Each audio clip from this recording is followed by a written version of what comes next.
Se lo han escuchado hace unos minutos al ex secretario de Asuntos Exteriores de México, a Jorge Castañeda, decir que se está creando una especie de corriente en toda América Latina sobre la problemática de las drogas, y ese va a ser precisamente el tema que va a tratar el siguiente panel de esta conferencia que se está desarrollando en este hotel Willard Intercontinental, que le retransmitimos en vivo, conferencia que organiza CAF, el Banco de Desarrollo de América Latina, junto con la OEA y el Diálogo Interamericano. Vemos que ya están todos los panelistas en el estrado.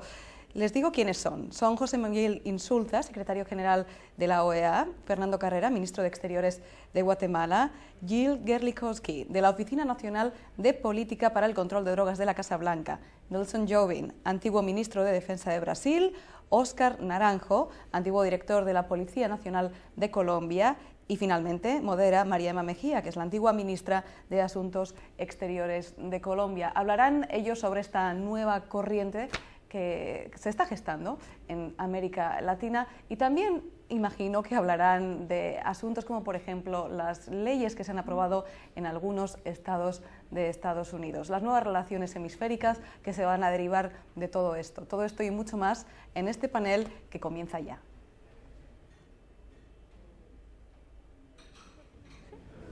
Bueno, muchas gracias. Una vez más, y creo que en la medida en que estamos ya próximos a clausurar estos 2 días de deliberaciones sobre el hemisferio de las Américas, de nuevo gracias al secretario general Insulza, a Enrique García y al Diálogo Interamericano Michael Shifter, a Carla Hills y a todo el equipo que ha hecho posible esta reunión. Y nos hacen una pregunta aquí, que es este tema de una nueva mirada en las Américas al problema global de las drogas. Es un enorme desafío esta pregunta, pero es un enorme desafío que nos permite hoy partir de hechos concretos. Y creo que eso es lo importante, que en los últimos años han sacudido un poco lo que han sido un poquito más ya de 4 décadas desde que el presidente Nixon declarara la guerra contra las drogas, que se creara la DEA, que surgiera la tesis de la cero tolerancia del presidente Reagan, que se aprobara la Convención de Naciones Unidas contra el tráfico de drogas ilícitas en el 88 y que se experimentara un modelo de intervención compartida como fue el que operó en Colombia durante todos estos años del ejercicio de Plan Colombia entre los gobiernos de Estados Unidos y nuestro país. Y digo que es un momento bueno porque la pregunta debería ser hoy si despenalizamos, si legalizamos. Estamos ya en un momento de un turning point, en un momento de que ese paradigma puede aparecer en nuestro mapa, y hay 2 hechos, casi 3, pero diría que 2 hechos que en concreto nos muestran unos avances en ese frente. El uno, la Comisión Global de Política sobre Drogas, el famoso informe alternativo, si se quiere, de la sociedad civil, exministros, el secretario general Kofi Annan, empresarios y muchos otros que empezaron a mirar la alternativa y la posibilidad de lo que podría ser un mundo despenalizado o un mundo sin ese tremendo costo de lo que es la guerra global contra las drogas, que ellos en su primera frase del famoso informe simplemente dice: la guerra global contra las drogas ha fracasado. Parten de esa aseveración y creo que lo hace importante para nosotros. Y en segundo término, el informe de las drogas de la OEA, comisionado al secretario general Insulza por los jefes de Estado en la Cumbre de las Américas en Cartagena de Indias hace apenas un año. Este informe viene precedido por la decisión del presidente de Guatemala, que comentaba el presidente Lagos, y comentábamos el día de ayer en nuestro panel, de poner una interrogante a lo que era el crimen y la violencia que se había generado en Centroamérica, y por supuesto la decisión del presidente Santos de plantear esta pregunta en su primer discurso, dijéramos, en los puntos de la Cumbre de las Américas. El informe lo hizo y lo lideró, hoy se llama para algunos el informe Insulza, y es un informe que de alguna forma, como el mismo secretario Insulza lo ha dicho, plantea más escenarios que una pauta de acción, que es lo que muy probablemente va a venir ahora.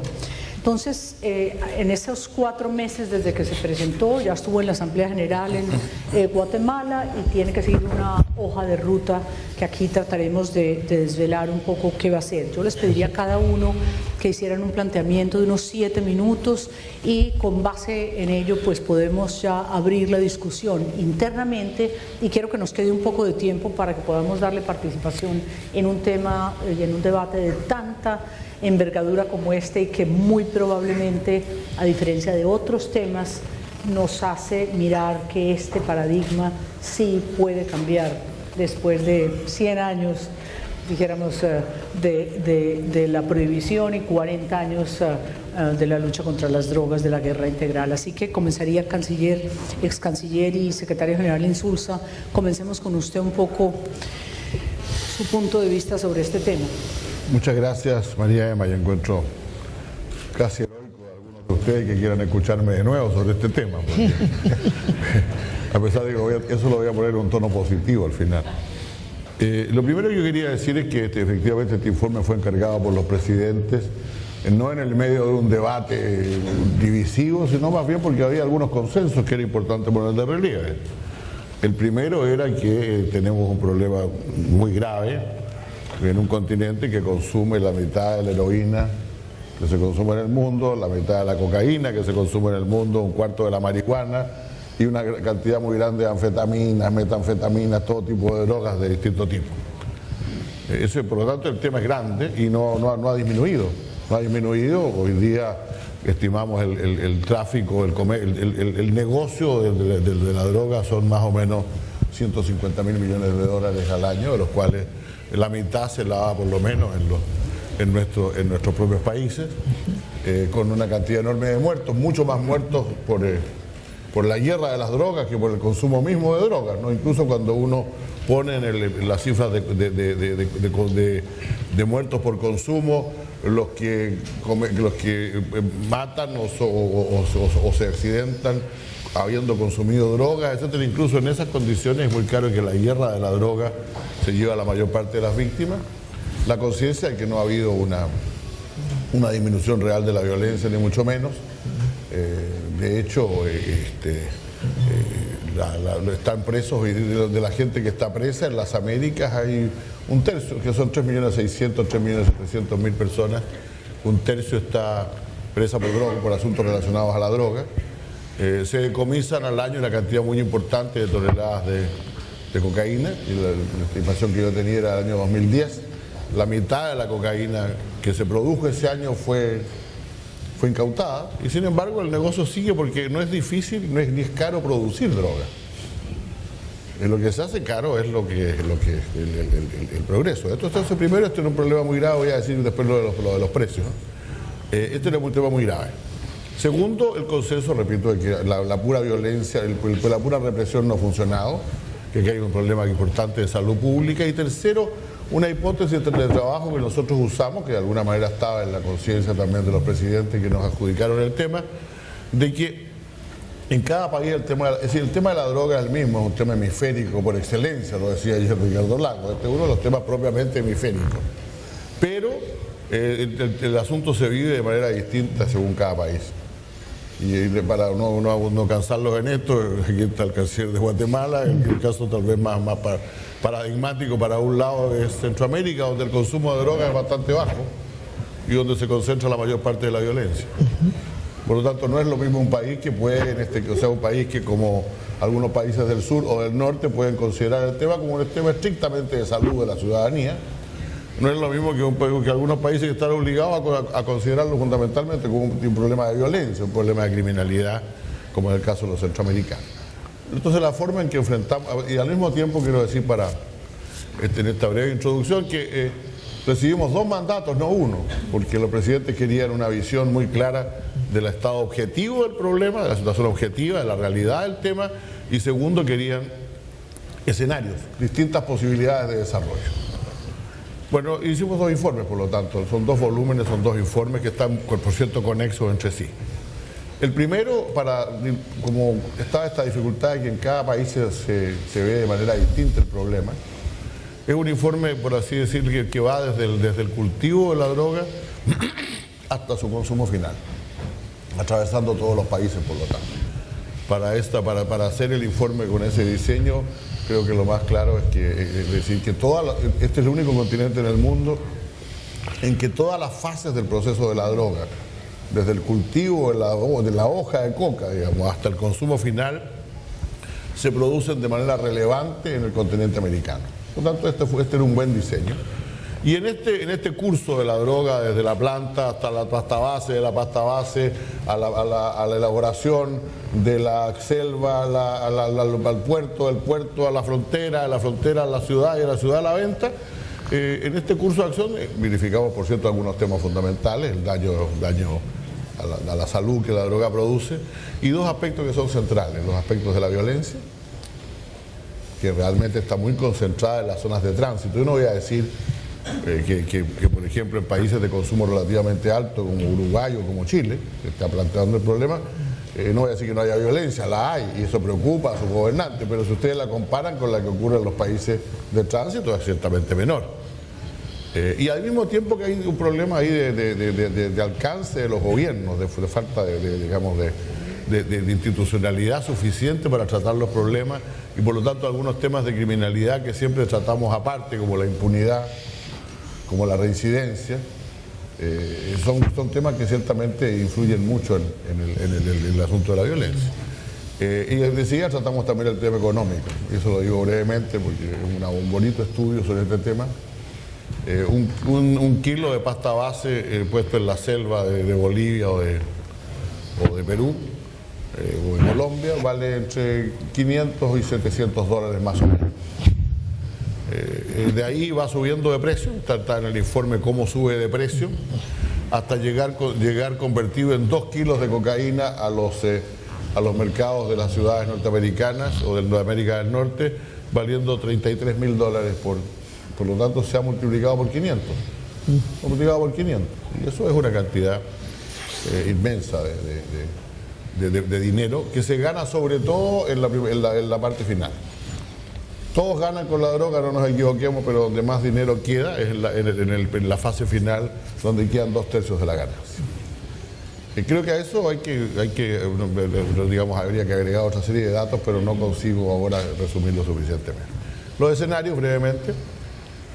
Lo que nosotros hicimos fue reunir un conjunto de especialistas de todo tipo. Está aquí alguno de los que dirigió Joaquín Moreno está por allá, que es uno de los que dirigió este proceso. Especialistas especialistas del sentido amplio de la palabra, o sea, dirigentes comunitarios que han trabajado el tema de la droga, profesores que lo han investigado, policías que lo han trabajado, etcétera, que lo han combatido, etcétera. Y pedirle que cada uno dijera cómo veía el problema. Y en función de cómo ven ese problema, porque es importante señalar que los que hicieron los escenarios ven el problema de manera distinta, se trazó este informe. Primero, hay quienes consideran que este sigue siendo en lo fundamental un problema de seguridad. Probablemente la realidad se mezcle mucho más, ¿no? Pero enfatizan el tema de seguridad, la falta de policía adecuada, la falta de tribunales como corresponde, la falta de medios para combatir el narcotráfico, las cárceles como que son un gran problema en las Américas, y llegan a un conjunto de conclusiones, básicamente sobre cómo fortalecer esto. Ese es un escenario que llamamos juntos, o sea, la idea de que seguimos trabajando juntos en general en esa dirección. El segundo, en cambio, aunque llega a veces, o sea, no niega que hay que hacer cosas policiales, todas estas cosas, sino que de alguna manera pone su énfasis en otra parte y dice, no, mire, no es que haya que mejorar la estrategia, porque la estrategia ha sido un fracaso desde su punto de vista. O sea, el tema no puede ser tratado de manera solamente represiva. Aquí hay que recurrir a nuevos métodos, hay que tratar las cosas de manera distinta. Ahí entran los temas tales como las legalizaciones o como las despenalizaciones, como los tribunales de droga, como ¿cómo se llama? El aumento de la prevención, etcétera. Por lo tanto, es un escenario distinto, reconociendo, sin embargo, creo todos los autores, de que muchas cosas pueden cruzarse. El tercero no niega ninguno de los dos anteriores, sino que básicamente pone su énfasis en el tema social económico y cultural que la droga significa. Por lo tanto, enfatizando de manera muy sustantiva lo que es el trabajo de base, el trabajo en las comunidades, el trabajo de los gobiernos locales, etc. Y el cuarto que surgió del debate de los anteriores es el riesgo de que no ocurra nada. Cada escenario está contado como un cuento. Ustedes lo van a ver ahí, entonces empieza diciendo ocurre tal cosa, ocurre esto, etc. El escenario cuarto, el escenario de ruptura, comienza diciendo en la Asamblea General de la Organización de Estados Americanos del año 2017, no recuerdo qué fecha es, se verifica que no ha pasado nada. Y por lo tanto algunos países dicen, mire, hemos esperado 5 años, con todo respeto, vamos a hacer lo que nos parezca porque tenemos un problema de criminalidad inmanejable. Por cierto, este es un escenario complicado, pero nosotros creemos que valía la pena ponerlo porque es un escenario posible. Los escenarios no son ni probables, ni mucho menos profecías, pero son posibles. Termino diciendo que, porque no alcanzo a decir nada más, porque el informe ha sido, a nosotros nos ha sorprendido. El impacto que ha tenido nos ha sorprendido, ha sido una gran sorpresa. Decía yo hace recién algo alguien de prensa, que en estos años se ha oído hablar bastante de la OEA, cosa que no siempre se habla bien de la OEA, se habla bien o mal de la OEA. Pero se habla de la OEA, por lo menos, cuestión que a mí me parece muy buena. Pero sinceramente, así a ojo, más de la mitad de los editoriales que se han escrito sobre la OEA en estos últimos 8 años son editoriales sobre este tema. Y en la mayor parte de los casos han sido positivos, lo cual muestra que había la necesidad de un debate. Ahora, ese debate yo espero que se guíe por las conclusiones, las pocas conclusiones que nosotros sacamos. La principal de las cuales es que, si bien estamos todos juntos, y algunas cosas tenemos que hacerlas juntos y concordadamente, cada país tiene que lidiar con su problema a su manera, porque no hay una receta mágica en esto, porque las realidades de cada cual son muy distintas y por lo tanto la palabra que preside todas nuestras conclusiones y opiniones es la palabra flexibilidad. Y yo creo que eso se está dando en el mismo proceso que se está llevando a cabo, que yo no soy partidario de apresurar con grandes resoluciones ni con la dictación de nuevos tratados internacionales, sino más bien dejar que el tema de la despenalización, el mismo tema de la marihuana, vayan evolucionando. Nuestra conclusión es solo una sola. Si se va a tratar el tema de la droga como un tema de enfermedad, un tema de salud pública, bueno, a los enfermos no se les mete preso. Lo cual no quiere decir que no se les pueda mandar a un tratamiento, pero lo que no podemos seguir teniendo en las Américas son las cárceles llenas de personas que están presas por consumir droga, porque eso es un efecto tremendamente negativo para la salud de esa persona y también para prolongar probablemente una vida delictual que se podría tratar de otra manera. Eso es todo lo que voy a decir, que me muy bien, secretario, muy bien, gracias.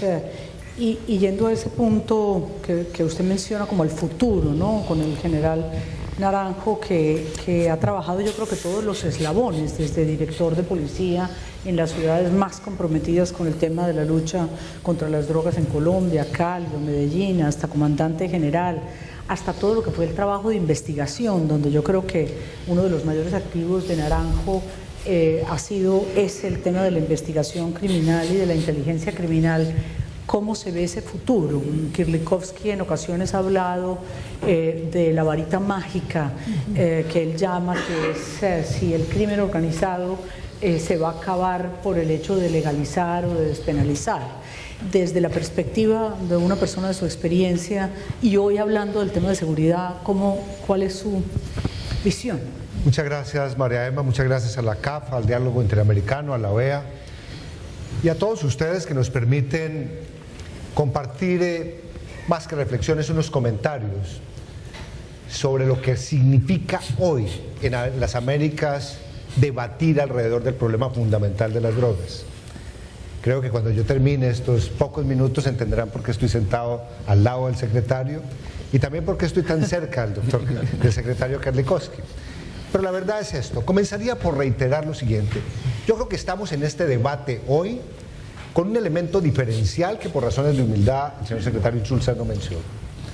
Y es que por primera vez en las Américas se ha instalado una plataforma de debate serio, desprendido de viejas conceptualizaciones ideológicas o políticas y de sesgos. Hoy estamos en este debate justamente porque por mandato presidencial y después, como lo ha descrito el secretario Insulza, de un trabajo técnico, político, pero realmente muy plural e incluyente, tenemos una base de discusión seria.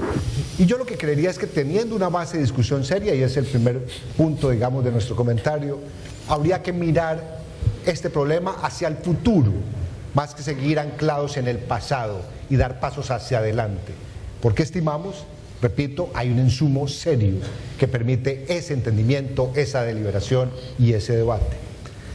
Segundo, sorprende ver cómo unas realidades que estaban en las Américas un poco ocultas, a partir del momento en que se publica el informe y empieza a ser cada vez más difundido, se corren unos velos que permiten identificar lo que uno podría llamar unos consensos.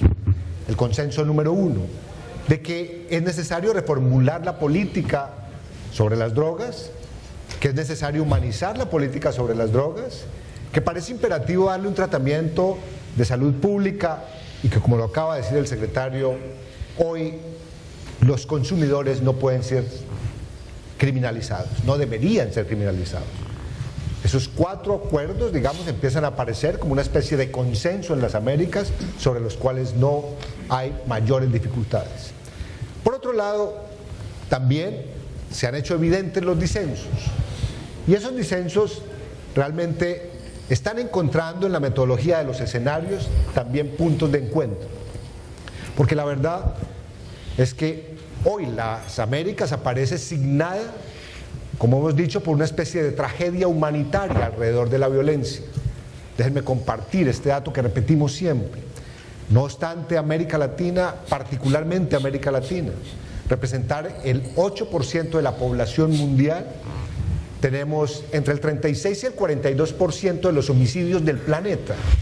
Entonces, dar un debate sobre las drogas, sobre una realidad de violencia, crea unas dificultades enormes para discriminar hasta dónde drogas y violencia están asociadas de manera estructural y están produciendo estos niveles de afectación. Por otro lado, hay también disensos en relación con una América Latina particularmente, donde las economías criminales florecen y mutan a unas velocidades enormes. Y aquí aparece un poco la afirmación que ya hizo María Emma, donde algunos coincidimos diciendo: hay que tener cuidado de no crear unas expectativas, como si esta reformulación de la política fuera una bala de plata para que desapareciera automáticamente la violencia y desaparecieran también las economías criminales. Señalo el caso de Colombia.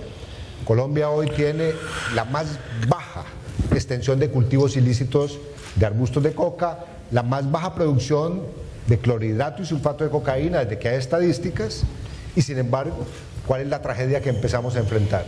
Una economía criminal mutando a minería ilegal de oro, generando unas devastaciones al ecosistema y produciendo una violencia estructural de similares proporciones a la que significó tener miles de familias dedicadas a la siembra de cultivos ilícitos.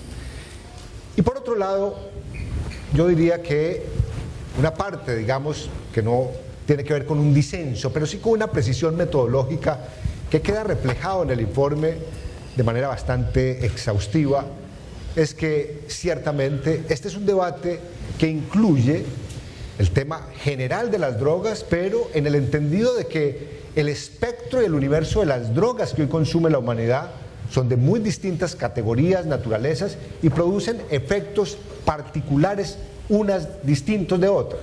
Es decir, aquí no estamos dando un debate general sobre una droga, estamos dando un debate que, como lo empieza a asumir las Américas, parecería ir en la vía correcta y, por ejemplo, concentrarse en el tratamiento de marihuana. El canciller Fernando Carreras tiene una tesis muy interesante, pero también hay desarrollos ya, digamos, liderados por Uruguay, como se ha dicho, con lo cual buena parte del desencuentro alrededor de ese conjunto de drogas y buena parte de algo que confunde la opinión pública, en nuestra opinión, empieza a ser eliminado como confusión. Porque para llamar la atención sobre este debate, lo que se ha hecho en los últimos años es hablar genéricamente de legalización de drogas. La verdad, estamos frente a una realidad metodológica y política y técnica muy distinta. Se está hablando de dar tratamiento y formular política pública en función, por lo menos, de la identificación de 4 criterios. despenalización, legalización, descriminalización o liberalización de las drogas. Y también estamos hablando en general de unas drogas que transitan en unas escalas de daño que habrá que considerar gradualmente. Y por otro lado, yo diría que hoy estamos frente a un mundo que, gracias a este informe que unifica y hace un movimiento convergente para dar el debate, empiezan a quedar atrás los vacíos de la historia.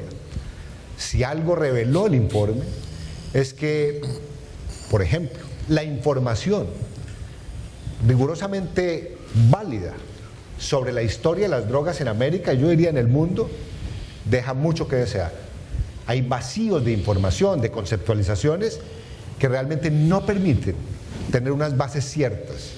Solemos, digamos, mencionar un ejemplo.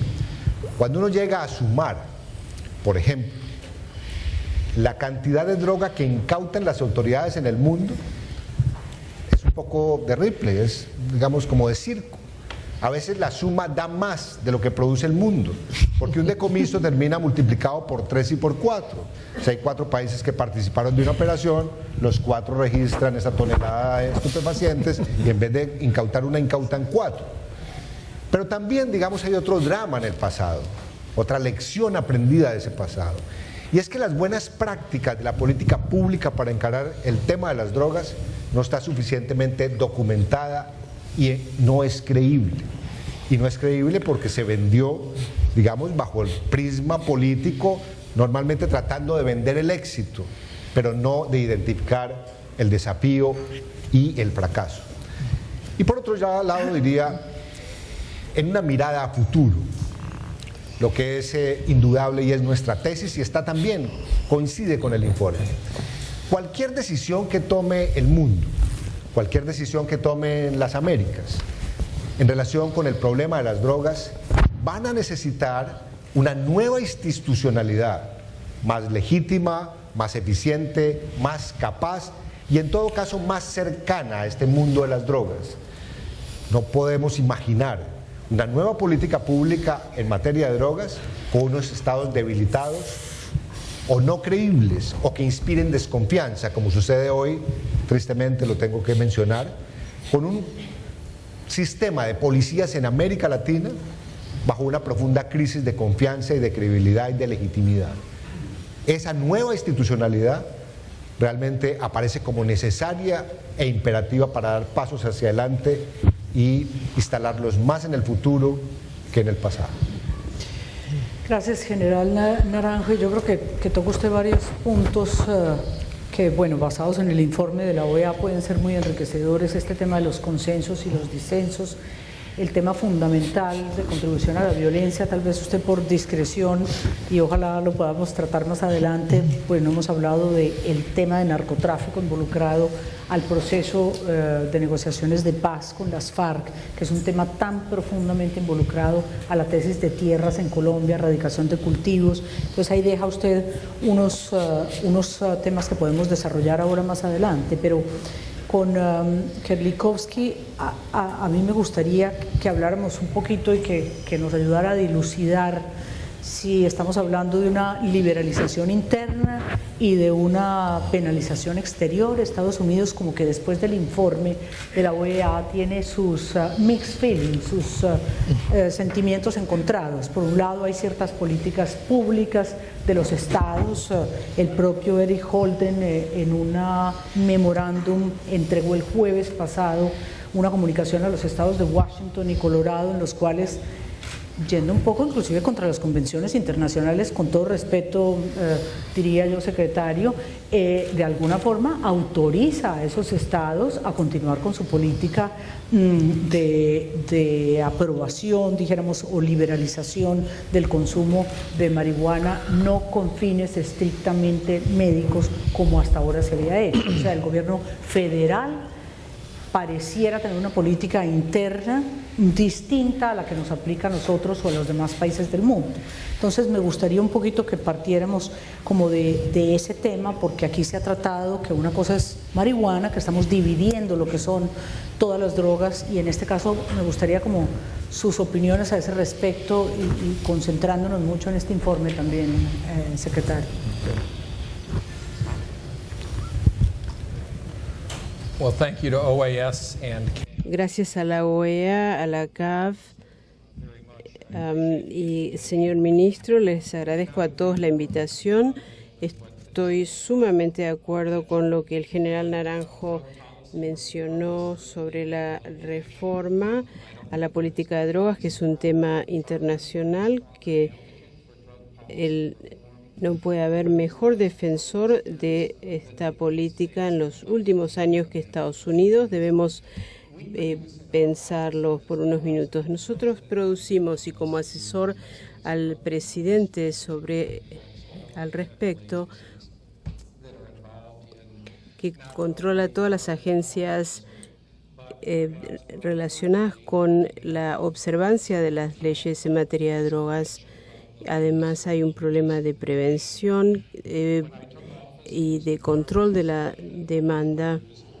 En mi anterior cargo dejé claro que quisiera para seguir hablando sobre la guerra de las drogas como una metáfora. Eso sería un error, porque no solamente en esta audiencia, sino en todo el país hay personas que saben que el problema de las drogas es sumamente complejo en el mundo. Sabemos que si seguimos hablando de la guerra de las drogas y que ninguno de mis colegas en seguridad pública hablaba de la guerra de las drogas, la frase que decían es: no podíamos encarcelar a todo el mundo o encauzarlos para abordar este problema. Y el secretario Kerry también señaló en la reunión de la OEA, y también la secretaria Clinton. Sabemos que reducir la demanda es una parte importante, junto con nuestra responsabilidad de analizar los programas de prevención de narcóticos y de tratamiento. Hay gran parte de la investigación al respecto en todo el mundo es actualmente financiada por Estados Unidos, y entendemos claramente nuestra responsabilidad, que va más allá de compartir la información, sino que es un enfoque completamente diferente. Ningún enfoque por sí mismo, e incluso la legalización, puede abordar la complejidad de este tema. La seguridad pública es uno de los factores, pero sabemos bien por los tribunales de drogas que se han instituido en otros países y en el nuestro, muchas personas inician un tratamiento exitoso a partir de la intervención de los tribunales. Sabemos que la prevención funciona, que cuesta mucho menos en cuanto a cobrar vidas y también el costo a los contribuyentes.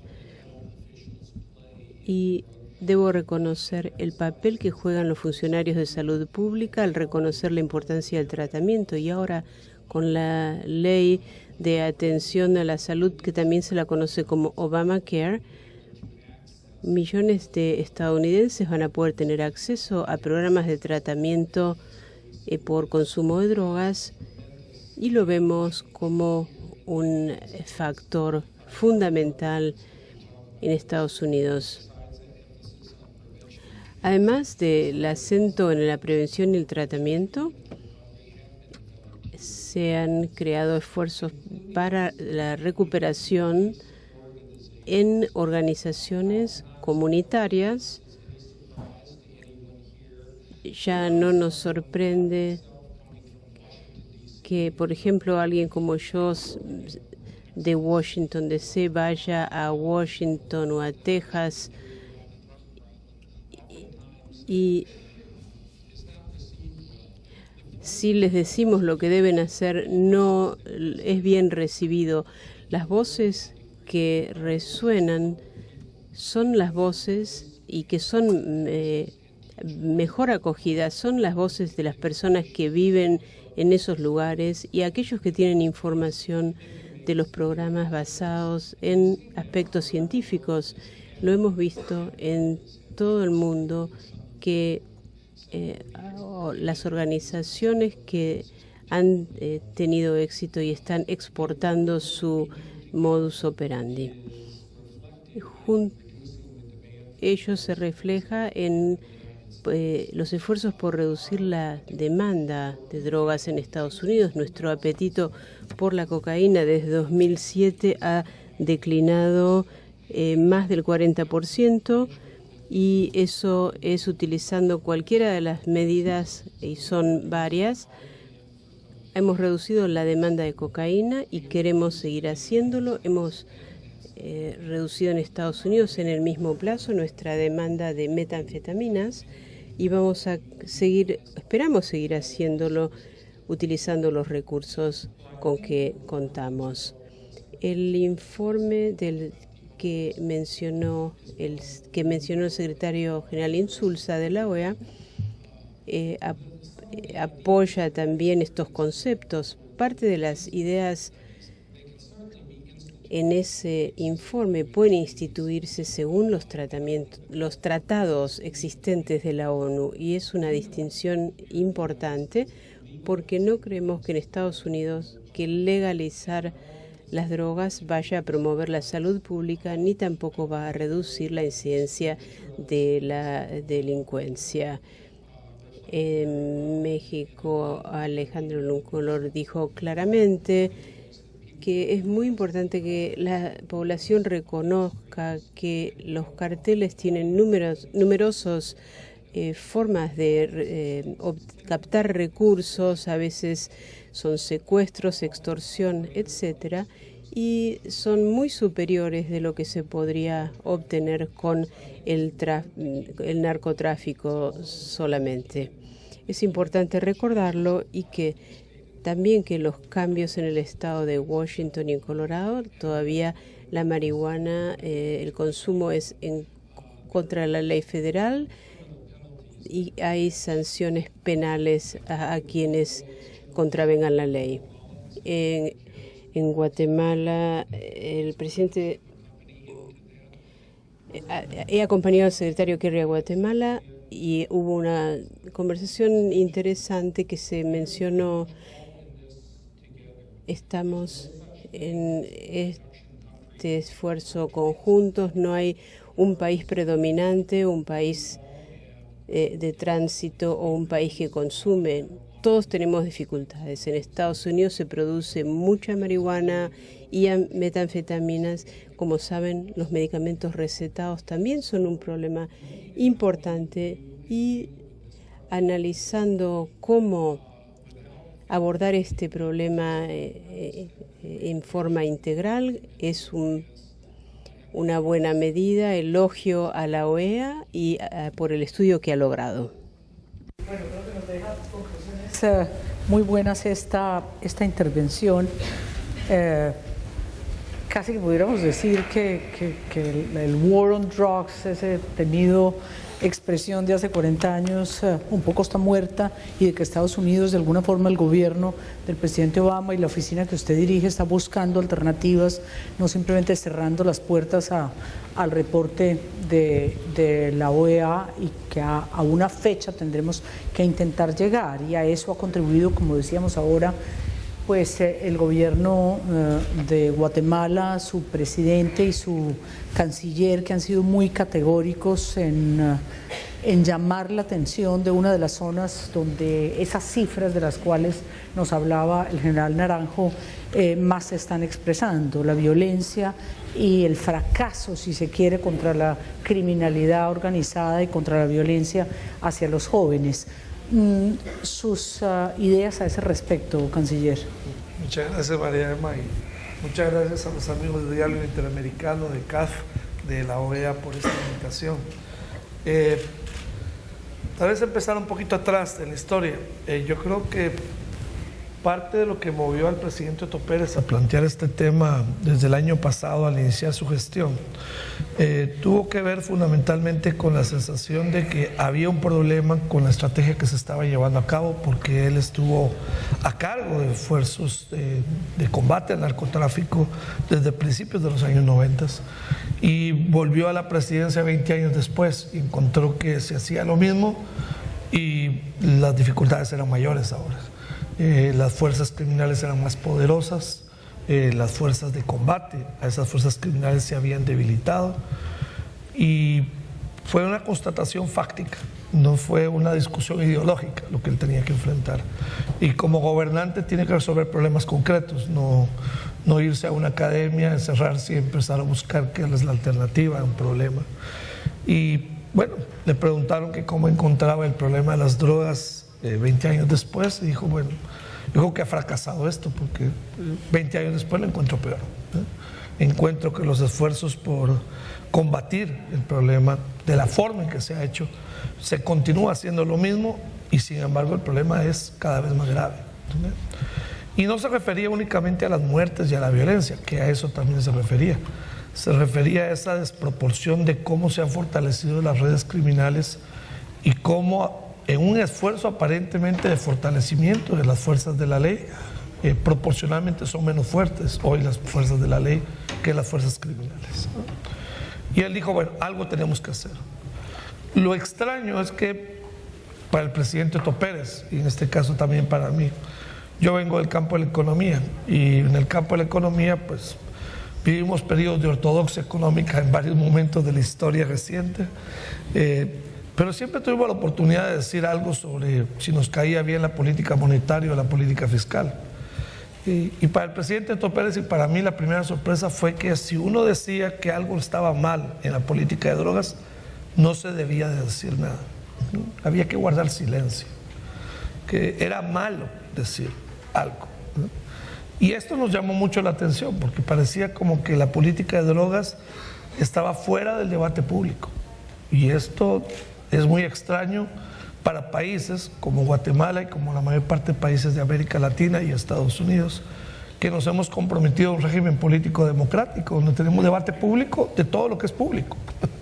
No tenemos censura a la prensa, no tenemos prohibición a la libertad de expresión.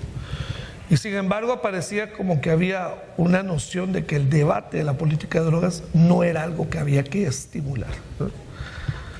Yo creo que esa constatación primera de la ausencia de un debate y de la casi prohibición de poder tener ese debate fue el primer hecho político que tuvimos que enfrentar. Y el hecho de que si uno decía fuertemente hay algo que está malo, en lugar de que vinieran académicos, investigadores, analistas políticos a sumarse al debate, más bien la gente se aislaba y lo dejaban a uno solo porque, ese está loco, ¿no? Ese está diciendo que todo está fracasado. nadie debe decir eso. Bueno, el presidente estaba convencido y continúa convencido de que efectivamente el debate es bueno para empezar a buscar respuestas. Y con esa convicción y con el apoyo del presidente Santos y de otros presidentes latinoamericanos, llegamos a Cartagena el año pasado buscando una respuesta a un problema. Si esto no está caminando, queremos pensar qué podemos hacer diferente. No teníamos una respuesta ni pretendíamos tener una respuesta, pero creíamos que teníamos una pregunta legítima que hacer y que esa pregunta había que responderla. Y del entendimiento de los jefes de Estado surgió esta idea de encomendar dichosamente al secretario general Insulza, a la OEA, la posibilidad de tener un diálogo a partir de escenarios, a partir de un estudio que nos dijera qué alternativas podemos tener, cuáles son las posibles respuestas que podemos encontrar. El estudio ya se comentó, tuvimos la Asamblea General de la OEA para reflexionar algunos elementos, pero como bien sabe el secretario general, la preparación misma del borrador de esa declaración ya fue en sí un ejercicio de debate. Antes de que tuviéramos el estudio, porque empezamos el debate desde el mes de febrero, principios de marzo estábamos empezando el debate y no teníamos estudio de referencia, pero empezamos a tener dentro de la OEA, dentro del Consejo Permanente, un debate sobre qué podemos hacer y buscar diferente. Y hay algunas cosas que se han mencionado ya y que todo el mundo ha empezado ya a hablar abiertamente. El enfoque de salud pública.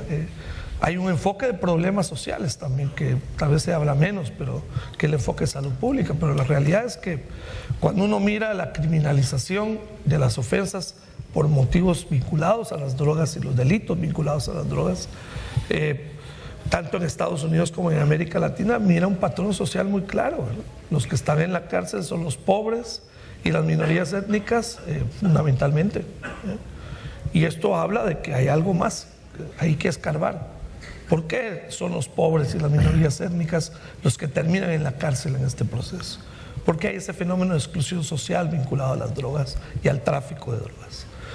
En fin, ¿qué hay otras dimensiones del problema más allá de la seguridad? Y yo creo que ese fue el primer dato que constatamos en la declaración. El problema de las drogas es un problema multidimensional. Y si es multidimensional, no puede tener una única respuesta que sea el hacer que la ley se cumpla, el legal enforcement. No puede ser que esa sea la única, ni siquiera la principal estrategia.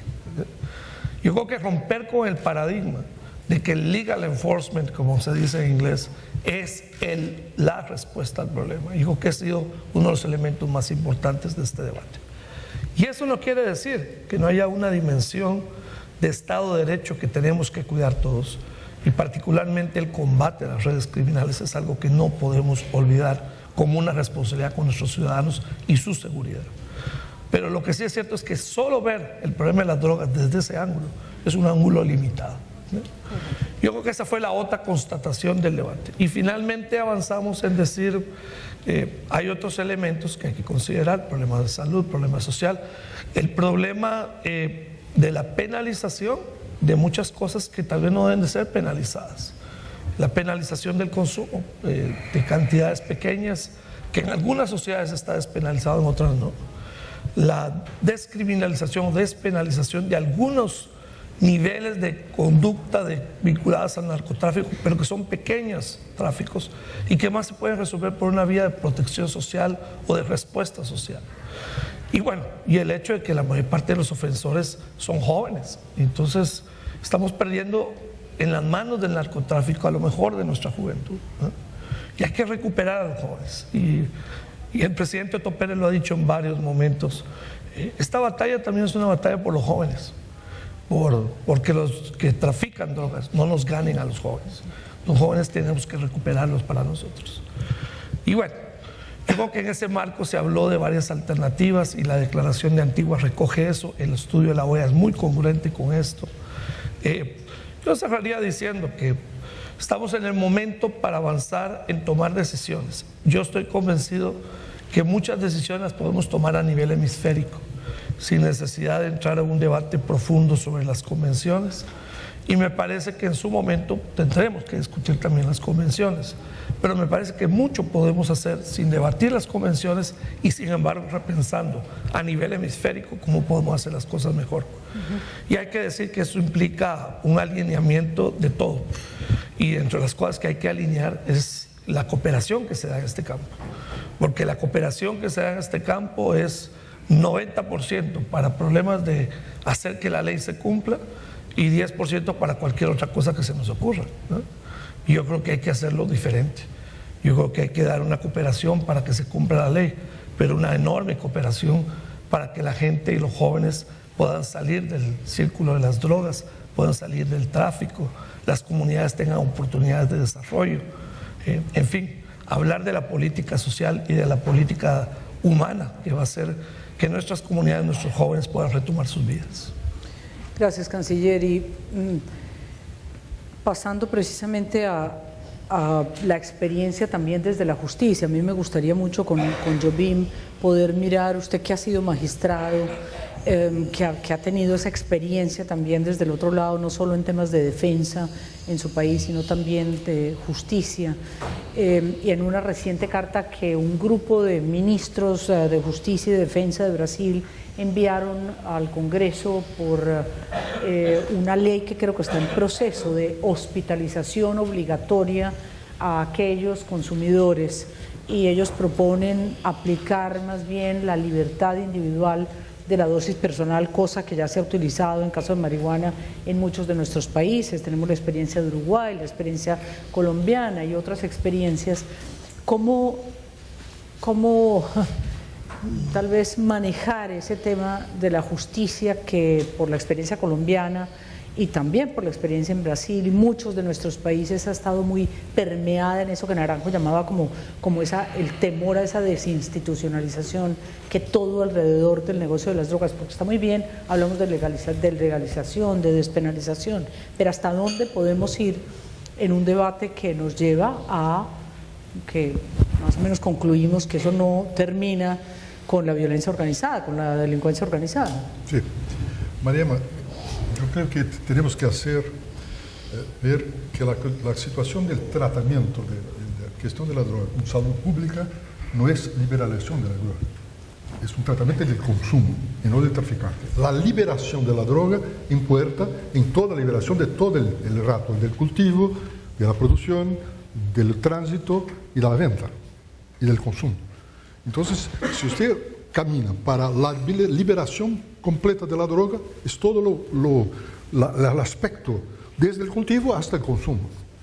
Ahora, si usted trata de tratamiento criminal a los traficantes y tratamiento con salud pública a los consumidores, hay que tener unas distinciones que hay que hacer entre los consumidores.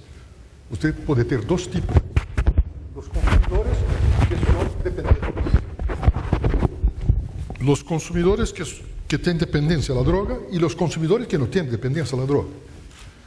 Los consumidores que no tienen dependencia a la droga, vamos a aplicar a ellos algunas consecuencias administrativas o vamos a dejar sin nada. O sea, el no dependiente de la droga que se posibilita porque hay una relación muy grande de las drogas. ¿Cuál de esas drogas nosotros vamos a liberar? Marihuana, vamos a trabajar con marihuana. Bueno, libera la marihuana, el consumidor que no es dependiente, ¿cuál es el tratamiento que vamos a dar? Vamos a dejar completamente libre el consumo y no hacer nada entre materias administrativas como la recomposición, el tratamiento, el servicio público, etc., que serían penalizaciones administrativas. Entonces teníamos un tipo de penalización. Ahora, el no dependiente de la droga, que en razón de la droga practica un acto ilícito común, el robo, etc. El fato de ser consumidor de droga es factor agravante de su pena por el crimen común o no? Miremos del otro lado, el consumidor dependiente de drogas. Dos caminos se abren. O se hace una internación voluntaria, manifestación de su voluntad, o puede hacer una internación no voluntaria, obligatoria. Si se puede hacer una internación voluntaria, no voluntaria, ¿quién puede pedir, solicitar la intervención voluntaria? ¿Su familia? ¿La autoridad? ¿Y quién puede decidir la concesión del pedido? ¿El juez o el médico? Si usted optar por el médico, ¿qué se pasa? El médico tiene una decisión que podrá en algún momento ser judicializada. La responsabilidad civil del médico a tener una decisión que no era esa, etcétera, etcétera, etcétera, y se crea un problema. El médico no va a hacer nunca, porque tiene consecuencias judiciales. Bueno, ahora, mira, ¿y si el dependiente hace un crimen? El fato de ser dependiente va a tener el mismo piso de agravante, misma capacidad de agravante de la pena del no dependiente. Mas isso é uma questão de saúde pública. Sua vontade está comprometida. E se sua vontade está comprometida, por que esse agravante? Veja o problema lógico que se cria. para el no dependiente sería agravante. Para el dependiente, el mismo consumo no es agravante. ¿Cómo se trata eso? ¿Cómo se resuelve ese tema? Entonces, vea, cuando se habla, yo creo que la manifestación de trabajo de Insulza, de la OEA, el trabajo de mi amigo Don Oscar, que tengo que agradecerles, trabajamos juntos algún tiempo en Colombia, en la divisa con Brasil, el del secretario, vea, concordo con todo eso, pero tenemos que ter soluciones a problemas que son consecuencias de una decisión. Tomamos la decisión, bueno, vamos a liberar. ¿Va a liberar o qué? ¿Cuánto? ¿Qué es liberar el consumo personal o no liberar el consumo personal? Si es consumo personal, ¿qué es el consumo personal? El consumo personal va a ser una decisión del juez. Inseguridad absoluta. Si es para hacer una decisión, no una decisión del juez, inseguridad. Si no es para hacer una decisión del juez, tiene que tener una definición legal para asegurar la manifestación de eso todo. ¿Cuál drogas vamos a descriminalizar? ¿Cuál vamos a dar un tratamiento duro y un tratamiento? Las drogas pesadas, ¿pero qué es drogas pesadas? ¿Cómo se hace eso? Yo creo, Mariama, que la discusión del parte macro está pronta. Tenemos que decir a la parte micro. ¿Cómo se hace eso? Porque es muy fácil se hacer un discurso, quer dizer, muy fácil se conseguir una uniformidad macro, pero en el micro, me acuerdo, cuando el ministro de Justicia en Brasil, se tenía como cosa importantísima para la investigación de las bandas criminales, la infiltración del agente militar, del agente policial.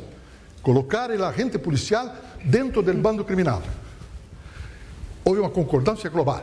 Y yo pregunté, bueno, entonces, ¿cuáles los crímenes que este agente puede cometer? Porque si usted va a votar a un agente criminal dentro de un bando criminal, ¿cuáles los crímenes que tiene que hacer? Si no tiene derecho de hacer crímenes, va a ser muerto por el bando criminal. Y ahí la cosa se complicó todo. Entonces había otro problema curioso también que es importante.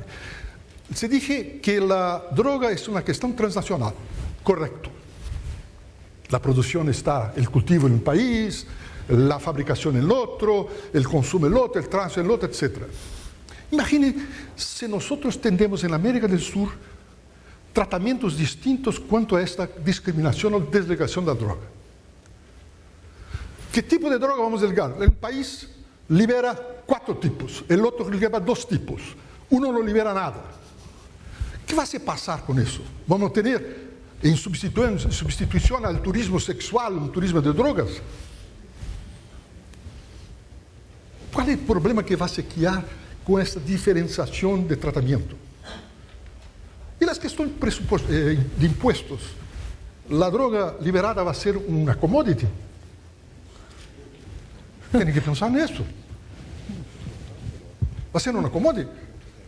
Mira, por ejemplo, Brasil. Brasil tiene un impuesto entre los estados, que es el impuesto de circulación de las mercancías. ¿Cómo se hace la incidencia del impuesto, el tránsito de la droga dentro del país? Esos son problemas que tiene que poner sobre la mesa completo, para que los políticos hacen su distinción y su decisión. Pero no se puede empezar la cosa sin tener el diseño total, el dibujo total del problema. Porque el dibujo total del problema es su parte de su solución. De otra parte, vea usted, Fernando ha dicho, en Brasil es muy claro eso. La venta de la droga en las favelas brasileñas era un trabajo del menor. Porque el menor no tenía otro trabajo sino ese. Y los narcotraficantes que controlaban el espacio de la favela tenían incluso acciones de salud pública. Financiaban el tratamiento de las personas. Tenían una cosa, Mariama, que nosotros llamábamos el gato gay, gato net. O sea, se hacía una ligación del sistema de sinal de la DirecTV, etc., etc., y los narcotraficantes distribuyen todo eso gratuitamente en la favela. O sea, hay un conjunto de problemas a ser enfrentado. Pero yo creo que la discusión sobre el macro está bien conducida. Vamos a pensar y meditar en el micro. Gracias. Gracias, ministro Jobim. Y cerramos uno de nuestros panelistas con Jorge Castañeda. Tal vez México, y siempre hemos dicho que no colombianicemos a México y México no nos colombianice, pero siempre hemos estado muy ligados en un problema similar, el 60.000 muertos, él mismo lo ha escrito y ha sido muy crítico, Jorge Castañeda, lo que fue la política del gobierno de Felipe Calderón y de lo que estaba pasando en México y un poco la lucha contra las drogas, ahí sí la guerra contra las drogas en México. Pero creo que hemos pasado por problemas similares y hemos perdido varias generaciones en ese proceso. ¿Cómo cerrarías después de este análisis que hemos visto y de las distintas perspectivas con tantas coincidencias, Jorge? Gracias, Mariana. La CAF, la OEA y al Diálogo Interamericano, la invitación.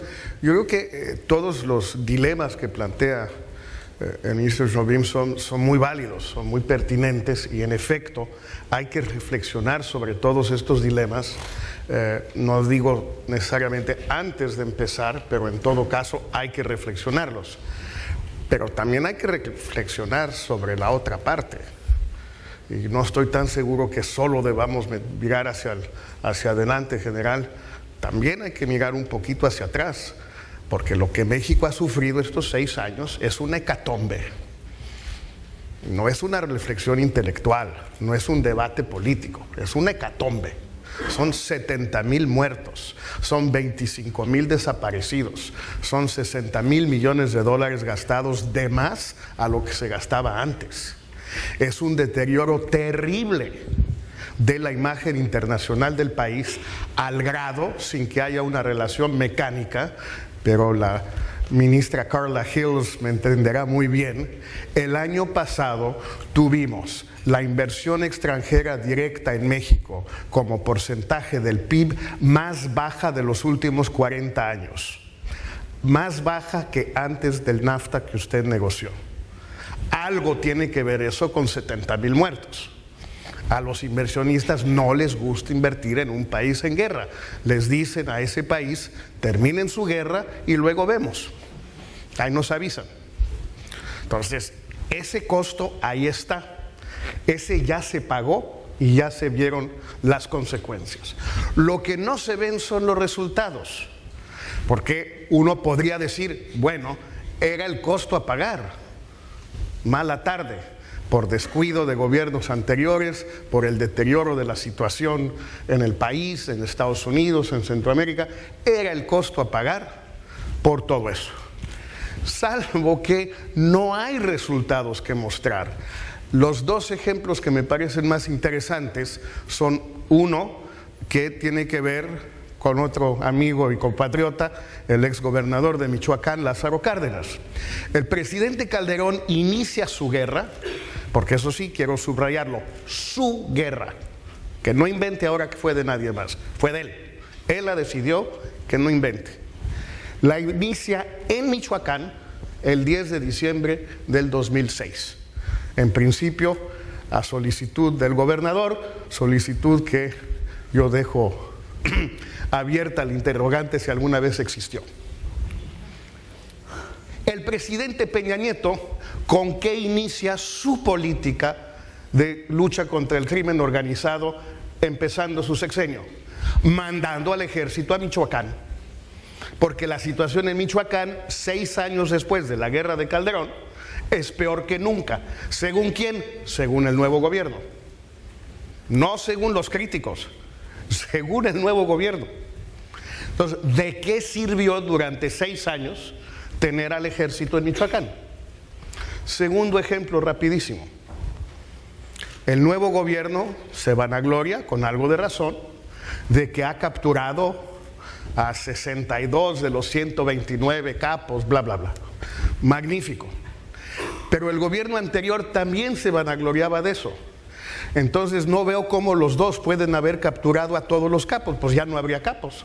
Si los de Calderón capturaron a la mitad y los de Peña a la mitad, pues ya no hay capos, ya estuvo. Entonces ya podríamos declarar que terminó la guerra en Go Home. Sería mucho más interesante. Entonces, los 3 minutos que me quedan muy rápidamente. Esto es lo que está suscitando el debate en México. El costo enorme de estos 6 años y los resultados prácticamente nulos.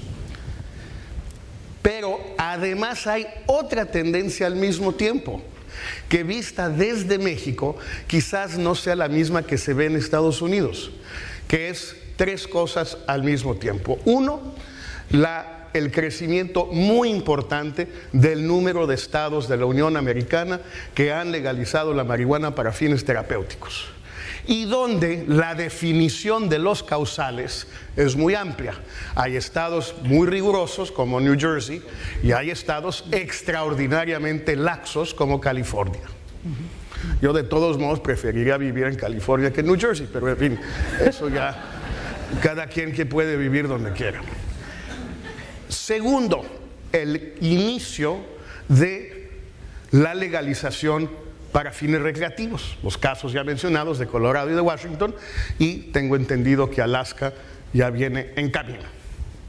Tercero, la posición que admiro y aplaudo del gobierno del presidente Obama de no combatir esto, no de permitirlo, no de avalarlo, no de condonarlo, pero de no combatirlo, que me parece que es una decisión muy sabia y muy audaz. Pero entonces colóquense del lado mexicano de la frontera.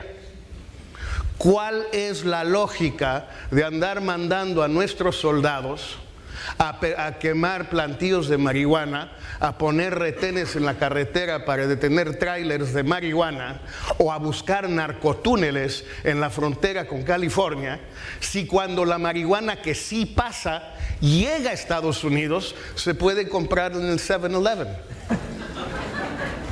Sé, mis fuentes en el cártel de Sinaloa me han dicho que ya están explorando cómo hacer un narcotúnel que vaya directo de Tijuana a Denver. Seattle está muy lejos, pero Denver sí se puede. Entonces, ¿cuál es la lógica de todo esto? Pues no hay ninguna lógica, es un absurdo. Y terminaría en una paráfrasis de una persona que creo que iba a hablar aquí y que no pudo acompañarnos, pero creo que lo formuló muy bien a propósito de otra guerra. ¿Qué se le dice al último soldado mexicano que muera en un combate con el narco en Sinaloa? Antes de morir, tú eres el último porque después de ti ya se legaliza. ¿Quién le va a decir eso? Me refiero, por supuesto, al secretario John Kerry a propósito de la guerra en Vietnam. Gracias, Mariana. Gracias. Gracias a todos. Pues, muchas gracias. Creo que tenemos una media horita ya con la licencia de lo que comenzamos más o menos un poco tarde. Yo quería un breve comentario de cada uno porque sí creo que es un tema que suscita y muchos de los que están aquí quieren opinar y quieren preguntar y quieren interactuar con nuestros panelistas. De verdad es aterrador porque tenemos como los dos escenarios, ¿no? El escenario donde en salud pública, en legalización, en cierta despenalización o cierta descriminalización hemos logrado avanzar.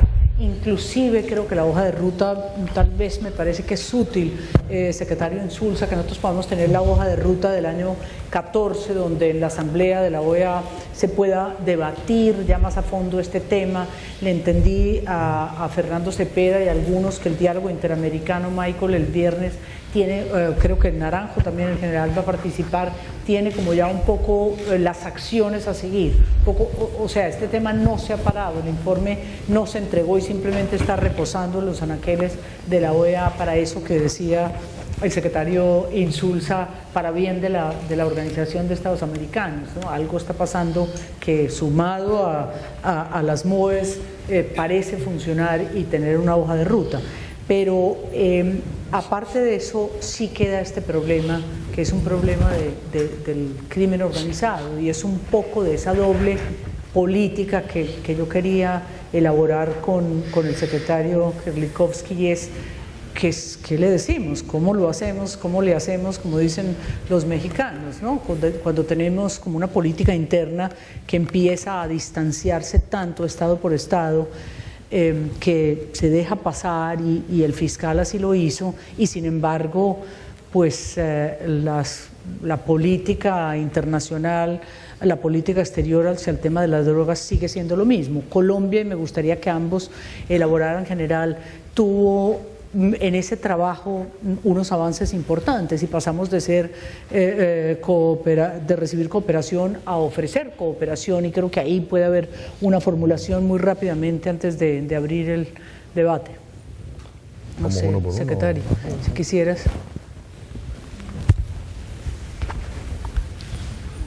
I think yo creo que hay una diferencia grande que se puede hacer de lo que dijo el señor Castañeda antes. En los viajes que hice a México y las visitas que estuve, y ver la violencia de los cárteles de la droga es tan superior a la discusión sobre la marihuana, cuando veo que más de 50 personas que fueron incineradas por la violencia de los carteles en el casino en Monterrey, eso no tenía nada que ver con marihuana. No era la guerra contra la marihuana, no tenía absolutamente nada que ver con las drogas en sí. Este fue un delito que cometió un grupo de delincuentes extorsionistas.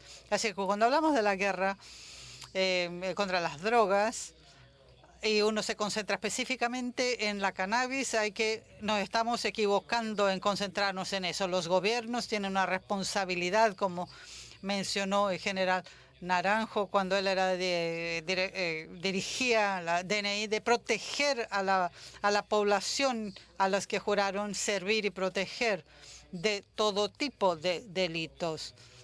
Y concentrarse, repito, en la marihuana no agrega nada a la discusión. Discúlpeme, no creo que esto se está concentrando en marihuana. Sí, se está hablando un poco de marihuana, pero están vinculados a los temas que hemos hablado. El problema,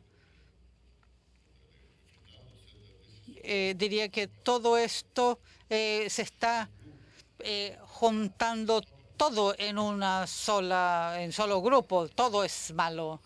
Y con esto me estoy acordando de la primera vez que el presidente Gaviria, el presidente Cardoso y Zedillo presentaron el informe del grupo de países. Le preguntamos, se hizo muchas preguntas. Esto fue no hace tanto tiempo. Así es que no se está concentrando en marihuana. Otra cosa que hay que tomar en consideración es que 150.000 millones que genera el narcotráfico es mucho dinero y es un negocio.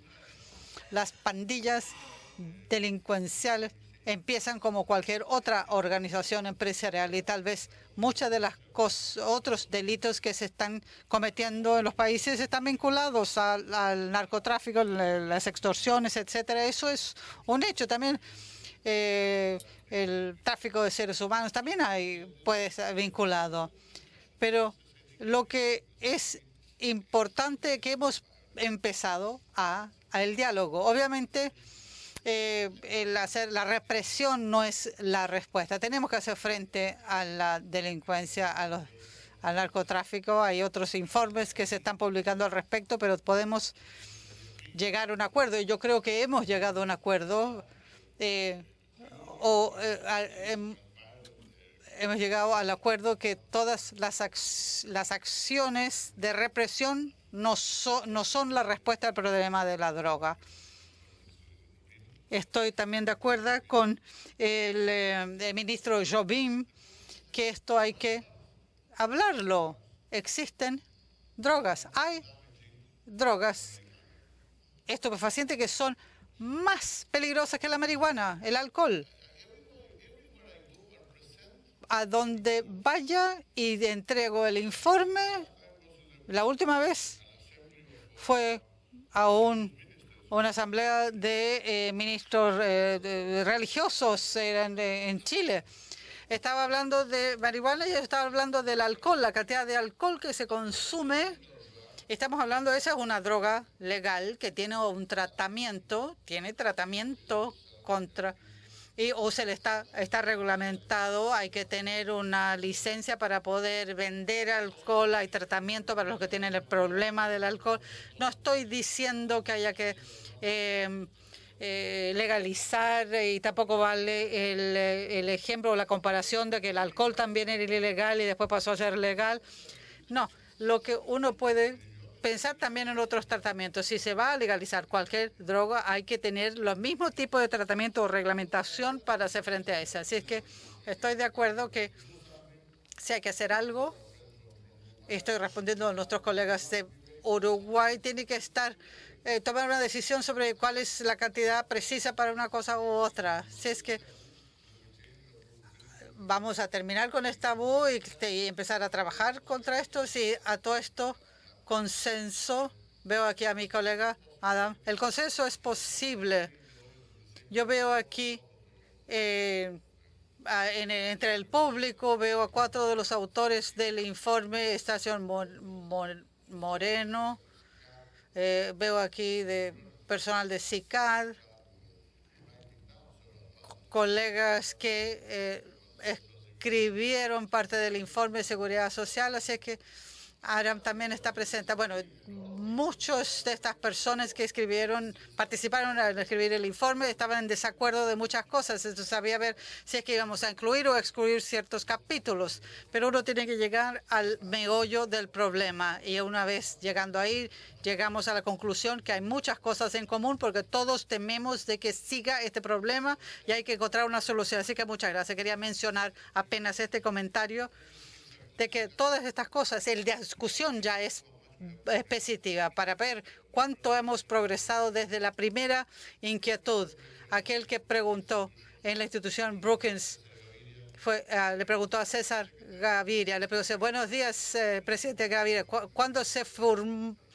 ¿a qué hora se fumó su primer pito de marihuana? Así que yo creo que hemos avanzado mucho desde entonces. General Naranjo, Colombia, yo no sé, contrario a esto que ha pasado, el mejor policía del mundo, fue catalogado usted, inteligencia criminal, ¿eso qué? Uno tendría que discriminar realmente los dos mundos que giran alrededor de este problema de las drogas. El mundo del consumo y sus efectos, y el mundo de una economía criminal que permite el empoderamiento de estructuras delincuenciales que en algunos casos, dada la lógica como opera ese mundo de economía criminal, han llegado a desafiar los estados. Y entonces, en el caso colombiano, para decirlo claramente, es probable que en Colombia no hayamos resuelto el problema de las drogas asociado al consumo. Desde luego que no. Pero lo que sí resolvimos es que hace 12 años, una década, Colombia era un estado puesto en jaque por la acumulación de dineros mafiosos que estaban cooptando el estado.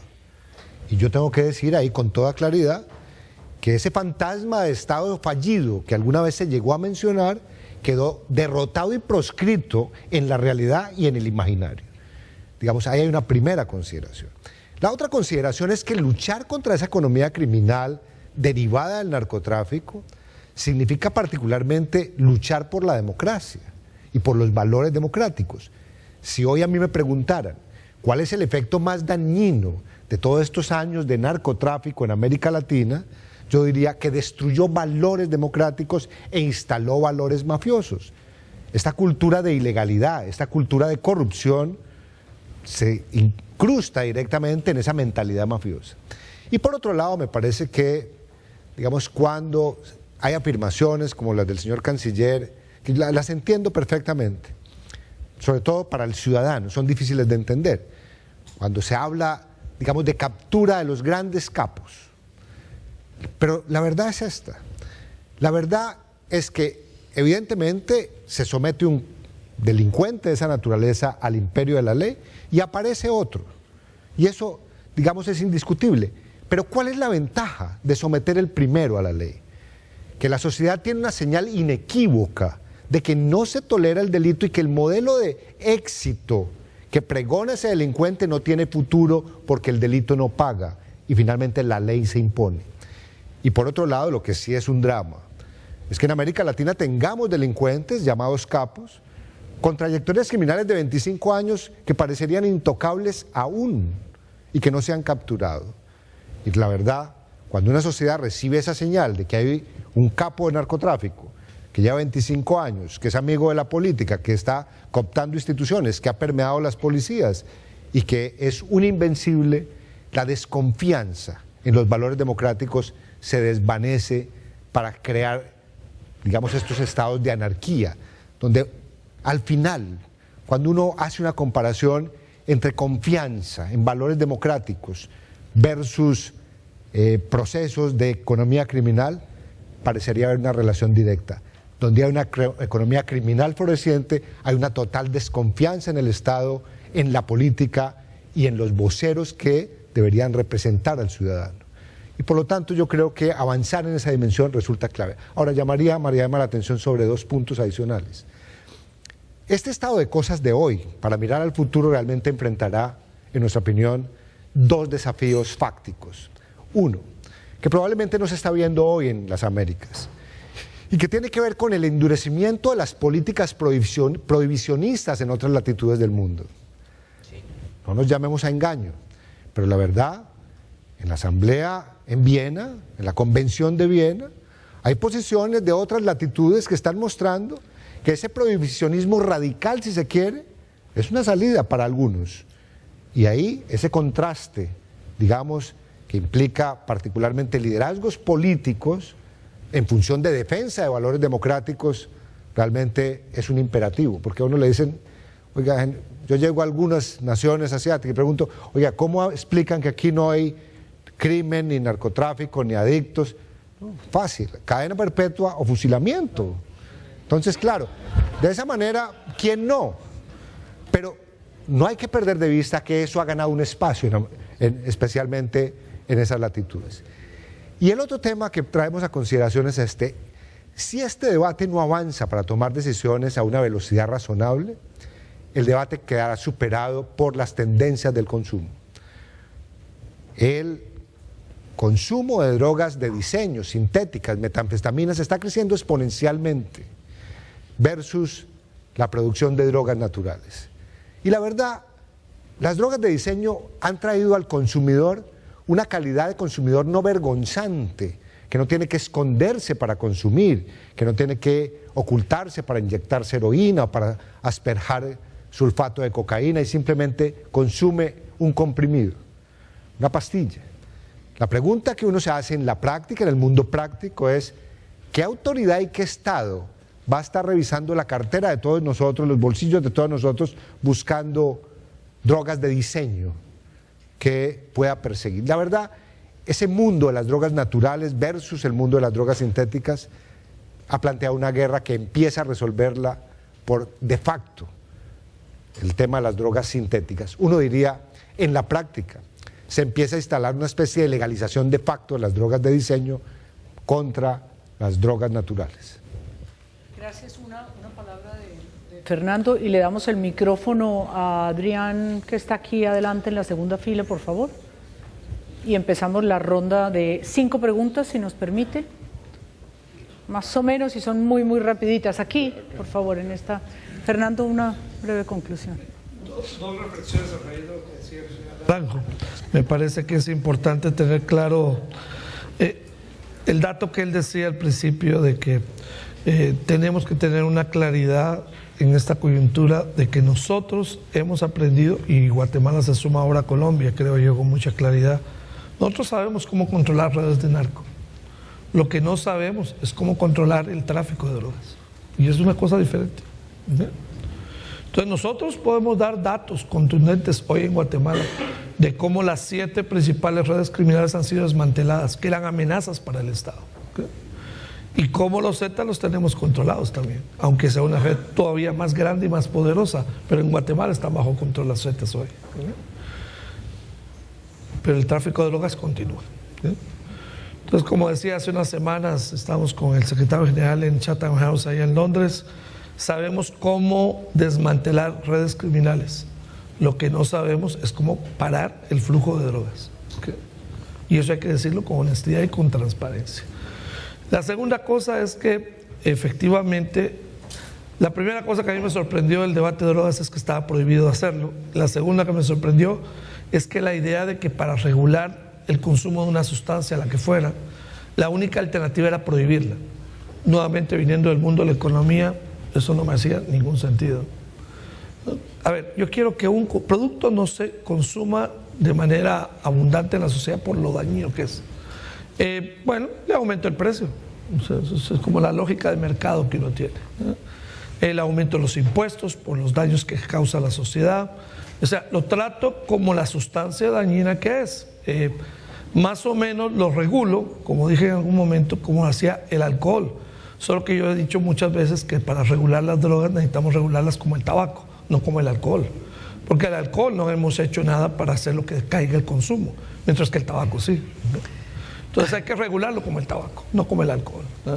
Hay que tener ciertas regulaciones mucho más estrictas y una campaña educativa mucho más estricta para que se regule. Pero lo cierto es que la prohibición en sí y la idea de que la prohibición funciona es una idea muy extraña y no veo que nadie pueda demostrar que se pueda hacer diferente. Y el último dato concreto vinculado a eso. Nueva Zelanda hace 3 semanas pasó la legislación que regula el mercado de las drogas sintéticas porque hay una legalización de facto. ¿Okay? Entonces, ahí lo que tenemos es que las drogas sintéticas entran ahora al mundo de la regulación, nuevamente. Gracias. Adrián. Sí, María Emma, una pregunta vinculada con el tema estrechamente, aunque no es estrictamente.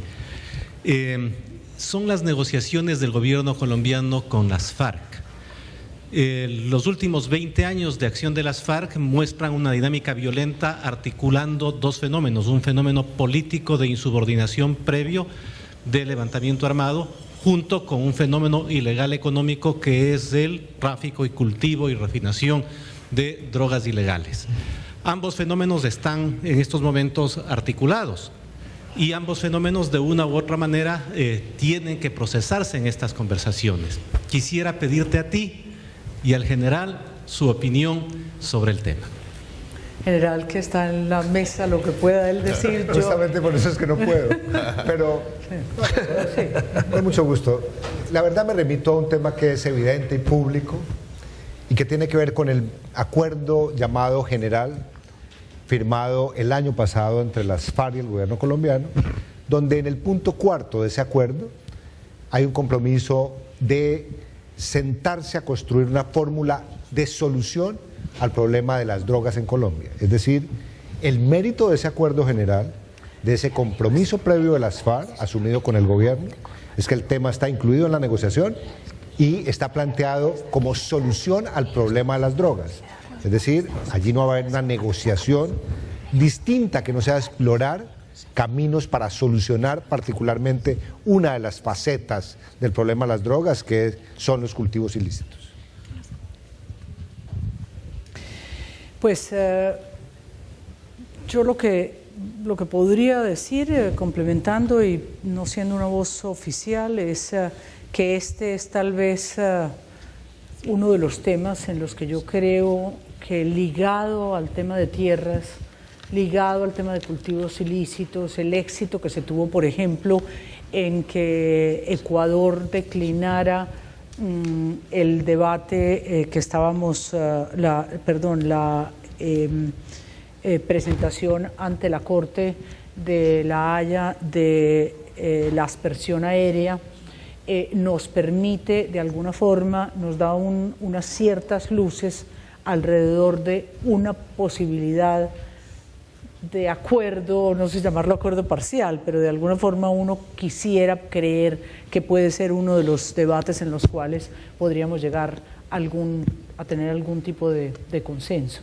y creo que eso en la región inclusive sería de enorme beneficio. Hay una segunda pregunta por aquí y una tercera y creo que con eso concluimos. Sí, perdón. Jorge Lozano. Sí, una pregunta, más que todo un enfoque. Sabemos para remover el cáncer hay que removerlo de raíz. El tema es acá, la hoja sagrada de la coca, que debe ser ese tema educacional, no a los que fabrican la coca. ¿No repites un minuto, Jorge? Excuse me. I'm talking about the sacred leaf. I think education. Estoy hablando de la hoja sagrada. La parte de educación es muy importante. Los que cultivan, la educación para los que cultivan, porque la historia no ha apoyado o no han usado, la historia no ha utilizado las medidas. Yo creo que sería un punto válido para ustedes de que educar a esas personas para eliminar el problema. Otra cosa es la tecnología, es algo de valor. La tecnología para uso de las fuerzas del orden público. Acabo de llegar de Panamá y de Colombia y se están hablando mucho al respecto del uso de tecnología. Se ha ido dando alrededor de ese tema, ¿no? También era de alguna forma la hoja sagrada, pues el tema que el presidente de Bolivia planteó y se modificó, que al principio fue muy radical Estados Unidos en su negativa a la visión de la hoja sagrada, y poco a poco se ha ido modificando, y es parte de eso que al principio fue una estigmatización total. Dijimoslo hasta ahí nomás. En realidad lo que ocurrió fue lo siguiente, o sea, Bolivia no había hecho reserva de lo masticado de la hoja de coca, por lo tanto denunció el tratado y luego volvió a ingresar con esa reserva, y eso fue aceptado por la mayoría. Y ese tema está planteado. Perú, que es la otra posibilidad, digamos, como que la hoja se produce naturalmente, no ha hecho nunca esa petición, por lo tanto el tema no está planteado allí. Just let me add to a point out there. I don't think that the sacred leaf is really. Otro punto, yo no creo que la hoja sagrada es verdad. Yo creo que es erróneo, es mistificado. No creo que sea verdad.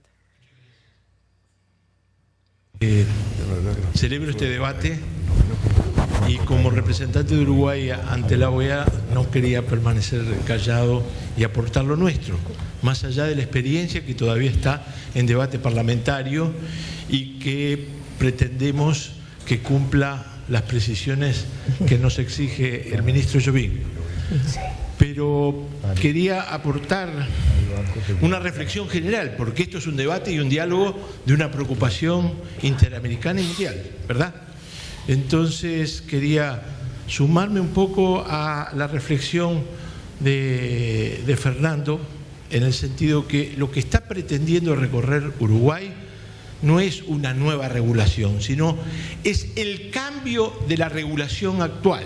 Actualmente el mercado de drogas está regulado por la ley penal, lo cual tendríamos que preguntarnos por qué hemos accedido a eso y si eso no distorsiona aún más la problemática. Y la otra reflexión que quisiera expresar a los participantes, he escuchado muchas veces a mi amigo Oscar Naranjo sobre la economía criminal y escuché atentamente lo que dijo Castañeda, además de leerlo hace mucho tiempo, y yo quiero unir esta reflexión, porque no hay economías criminales que vivan en el aire. Son economías criminales que funcionan a partir de la conexión con la economía formal vía lavado de dinero, y yo quiero hacer una afirmación tajante. La corrupción no es una consecuencia, sino es una condición necesaria para el desarrollo del fenómeno de las drogas y del fenómeno del tráfico.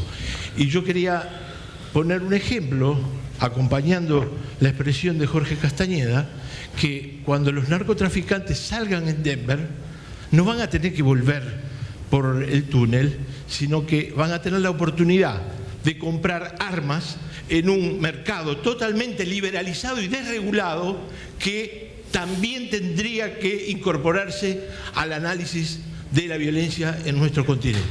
Muy bien, muy bien.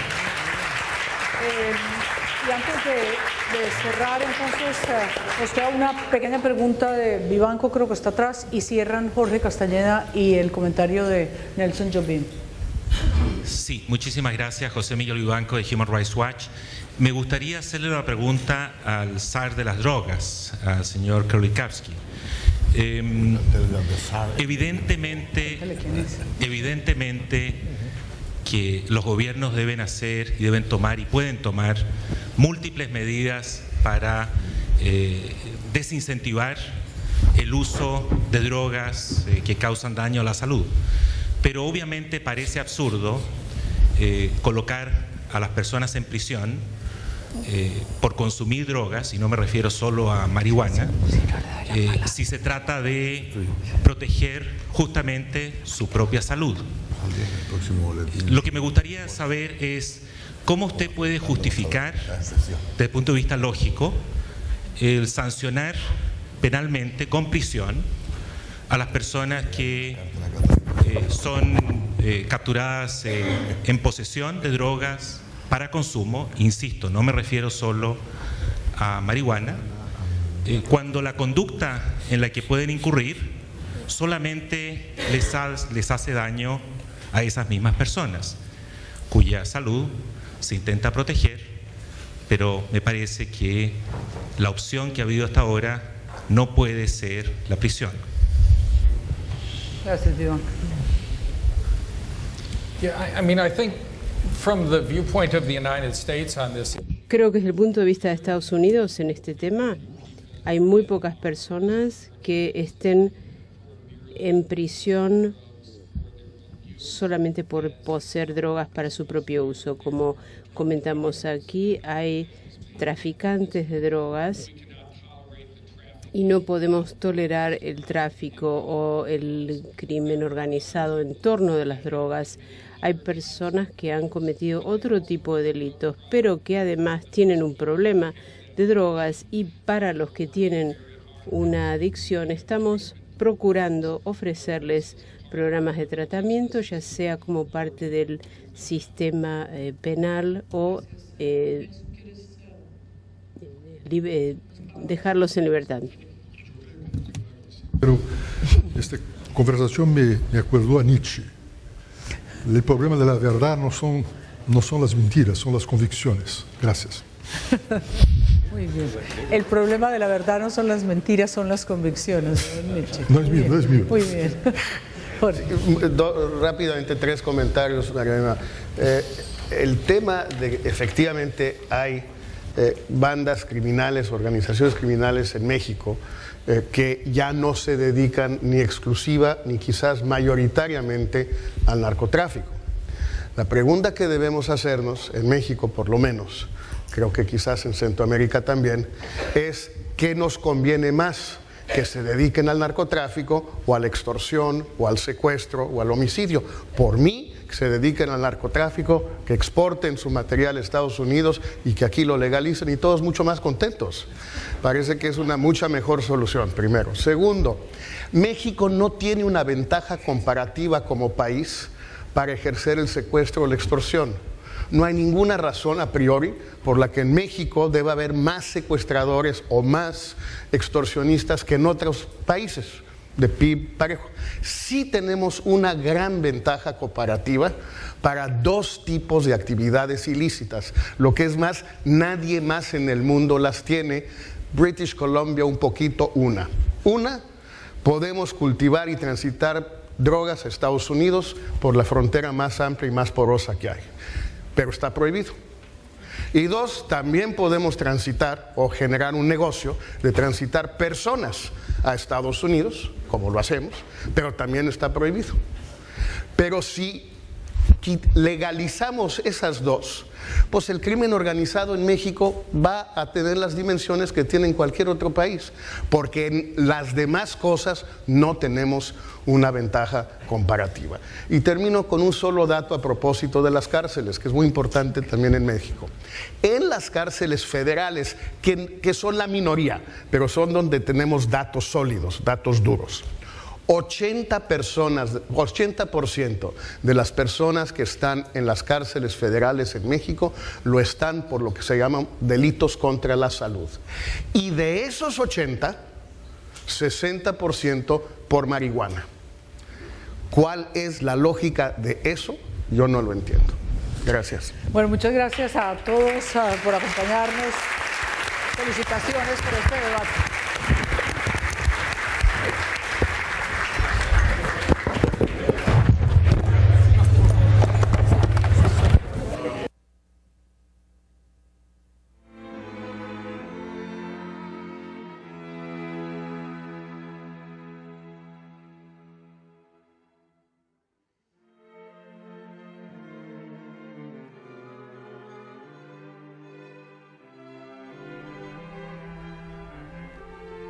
Acaba de finalizar este estimulante panel sobre la problemática de las drogas. Vamos a realizar un breve resumen de algunos de los argumentos que han manejado los panelistas. José Miguel Insulza, secretario general de la OEA, ha dicho que una de las conclusiones del informe que recientemente ha publicado la organización es que no se puede abordar el problema de las drogas desde una óptica exclusivamente represiva, que se necesita un aumento de la prevención, despenalizaciones, tribunales de drogas y que se trate el problema como un asunto de salud pública. Y es interesante que a esto le ha respondido directamente Jill Kerkowski, de la Oficina para el Control de Drogas de la Casa Blanca, que también se ha referido al informe de la OEA. Ha dicho que algunas de sus ideas podrían instituirse, pero que no creen que legalizar la droga sirva para promover la salud pública. Y recuerda, además, que a pesar de no perseguir criminalmente, las leyes de los estados de Colorado o Washington siguen siendo ilegales bajo la ley federal. El general Naranjo ha dicho que respecto al informe, sorprende ver cómo realidades que estaban ocultas en las Américas han dejado de ser tabú. Se ha descorrido una especie de velo, esa ha sido la expresión que ha utilizado tras la publicación del mismo. Hablaba de la necesidad de humanizar el problema y de la necesidad también de afrontarlo desde una óptica nueva. Y hacía una mención a dos últimos aspectos. Ha dicho que el sistema policial sufre una profunda crisis de confianza y que cuando la sociedad recibe el mensaje de que hay un capo como intocable, se crean estados de anarquía. Y finalmente retomamos las palabras de Jorge Castañeda, que ha dicho que en lo que respecta a México, los últimos 6 años han sido una hecatombe, no solo por la cifra de muertos y de desaparecidos del país, sino también por las consecuencias económicas en las que ha derivado esto. Ha aplaudido la decisión de Obama de no perseguir la venta de marihuana en algunos estados, pero ha dicho que esto es incongruente con su postura al sur de Estados Unidos, al otro lado de la frontera. Ha sido un debate interesantísimo con las voces más autorizadas y estamos ya a la espera de ver cómo van tomando posición los panelistas del siguiente debate. Será un debate que tratará las protestas sociales a nivel global de Chile a Beirut. Intentarán analizar los panelistas qué hay detrás de esas propuestas. Les vamos a decir quiénes participarán en esa conversación. Serán Ramón Pérez Maura, director del diario ABC de Madrid, Joao Augusto de Castro Neves, analista senior del Grupo Eurasia, Wu Woping, profesor de la Academia de Ciencias Sociales de China, Kemal Kirizki, director del proyecto Turquía de la institución Brookings, Nancy Birsal, presidenta del Centro para el Desarrollo Global, y finalmente modera el debate Moisés Naim, antiguo ministro de Comercio de Venezuela, actualmente asociado al Carnegie Endowment for International Peace, para la paz internacional, que es uno de los think tanks o laboratorios de ideas de más prestigio a nivel internacional, y también es escritor y director y presentador del programa de televisión Efecto Naim. Todavía no han tomado posición, pero estamos a la espera de que poco a poco se vayan acercando al estrado para que comience ese debate ya sobre las protestas sociales a nivel global. A la espera de que vayan posicionándose, les dejamos hasta luego.